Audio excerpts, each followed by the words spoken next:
Երևանի վատ օդի պատճառը ըստ քաղաքապետի Գրան Ավինյանի աշխարհագրական դիրքն է։ Այսօրվա նիստում էլ օդի հարցներ քննարկվում։ Խոստացան, որ օդի աղտոտվածությունը կրճատելուն միտված նախագծեր կներկայացնեն առաջիկայում։ Մի առաջարկ էլ քաղաքապետն ուներ։ Դիտարկենք մեծ ծավալով կանաչապատման աշխատանքները Երևան քաղաքից դուրս, որպեսզի կարողանանք թեկուզ որոշակի պատնեշ ստեղծել այն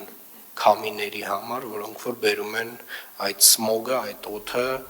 դեպի քաղաք։ Այն խնդիրները, որոնք որ առկա են Երևանի ներսում,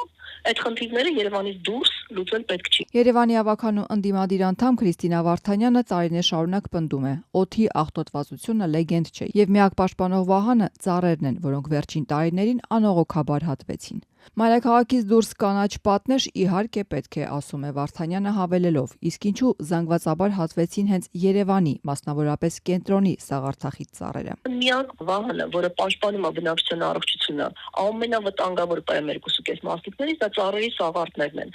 Երևան քաղաքում, կենտրոնում խնձվեցին ուղակի վայնասաղարթ հասուն ծառերը, փողոցի կանաչապատումը դա այգիներում, պուրակներում 10 ծառ չի։ Դա օդափոխության միջանցքներ են, որոնք որ կապում են իրար հետ տարբեր հատվածները եւ մղում են օդը, ապահովելով օդափոխությունը։ Հիմա հանելով այդ ամբողջ համակարգը եւ տասնյակ տարիներով կոտրելով Երևանի կանաչ կմախքը, ասել որ մեզ պետք է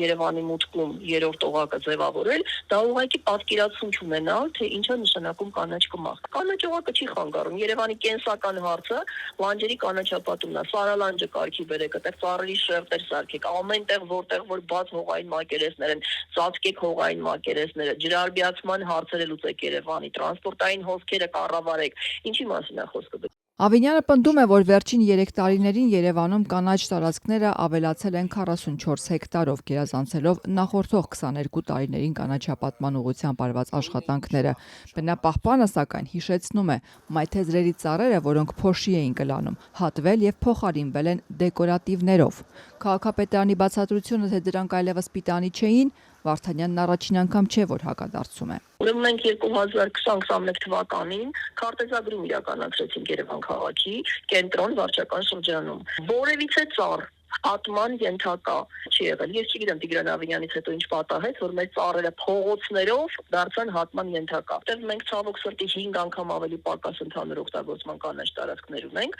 եւ այսպիսի ծանրագույն վիճակում գտնվող կանաչ ֆոնդի պարագայում ուղղակիորեն սպառնալիք է բնակչության առողջության, կյանքի որակի եւ կյանքի տևողության համար։ Սաղարթի պակասը մի կողմից, շինհրապարակներից տարածվող փոշին էլ մյուս կողմից են խեղդում երևանցիներին։ Շինհրապարակ է մեր քաղաքը։ Այսօր մեր հանրապետությունում կարելի ասել համար առաջին բնապահպանական խնդիրն է։ Թթվածին չկա։ Շինարարության մասին չենք ասում։ Երևանից սկսած տարածաշրջան են երթափանցել հյուսիսից քամի, որի արդյունքում տեսանելիորեն նաև մեր տվիճների 181 տվիճները ցույց են տալիս, որ օդի որակի զգալի բարելավում է տեղի ունեցել։ Բարի լուրը քաղաքապետարանի բնապահպանության վարչության ղեկավարի պաշտոնակատարը այսօր հայտնեց։ Բնությունը իրենն անում է, իսկ մարդը բնապահպանները տևական ժամանակ է քաղաքն աղտոտող շինհրապարակների փոշու մասին են խոսում։ Քաղաքային իշխանությունից պահանջում անբարեխիղճ կառուցապատողներին զրկել շինթույլտվությունից։ Քաղաքապետարանում այսօր այդ հարցը չշրջանցվեց։ Նախազգուշացրել են։ Ավինյանին այսօր օրինագելի կառուցապատողների ներկայացրեցին։ Չգիտեմ, որ համարյա ավտոբուսն է, բայց էլ նայեք։ Իսկ քաղաքապետարանի այս աշխատակիցը ավտոբուսի վարորդը պատասխանատվության է ենթարկվել 3 մայրաքաղաքը ծխահարելու համար։ Հետևից հսկայական ծուխ արձակող ավտոբուսը ունեցել է յուղի արտահոսք դեպի արտանետման համակարգ։ Համացանցում քննարկվող այս տեսանյութը քաղաքապետին էլ էր վախեցրել։ Վախենալու պատկեր էր, այնպեսի տպավորություն էր, որ դա ինքնաթիռ է եւ տուրբիններից մեկը վառվում է։ Երևանում օդի աղտոտման հիմնական աղբյուրներից մեկն էլ մեքենաների արտանետումներն են։ Այս հարցի վրա սակայն այսօր քաղաքապետարանում չծանրացան։ Բավարարվեցին երևանցիներից ներողություն խնդրելով։